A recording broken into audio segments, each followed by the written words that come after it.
પ્રધાનમંત્રી નરેન્દ્ર મોદીથી પ્રેરિત થઈને 77મા પ્રજાસત્તાક દિવસ નિમિત્તે ગુજરાતના કચ્છ જિલ્લાના ધોરડો વિસ્તારમાં એક ઐતિહાસિક અને રાષ્ટ્રીય સ્તરે પ્રતિષ્ઠિત કાર્યક્રમનું આયોજન કરવામાં આવ્યું હતું, જ્યાં ખાદીમાંથી બનાવેલો વિશ્વનો સૌથી મોટો રાષ્ટ્રધ્વજ સંપૂર્ણ આદર અને ઉત્સાહ સાથે પ્રદર્શિત કરવામાં આવ્યો હતો.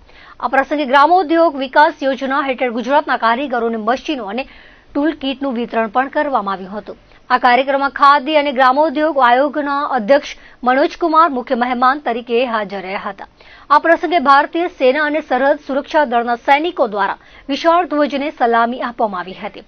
કાર્યક્રમમાં બીએસએફ કમાન્ડન્ટ, એરફોર્સ સાર્જન્ટ, ધોરડોના સરપંચ, પીઆઈ, જનપ્રતિનિધિઓ, વહીવટી અધિકારીઓ, ભારતીય સેનાના વરિષ્ઠ અધિકારીઓ અને ખાદી અને ગ્રામોદ્યોગના પ્રતિનિધિઓ હાજર રહ્યા હતા. ખાદી ગ્રામ ઉદ્યોગના કેન્દ્રીય મેનેજિંગ ડિરેક્ટર અને બીએસએફના કમાન્ડર સાથે મળીને વિશ્વના સૌથી મોટા ધ્વજનું નિરીક્ષણ કર્યું હતું.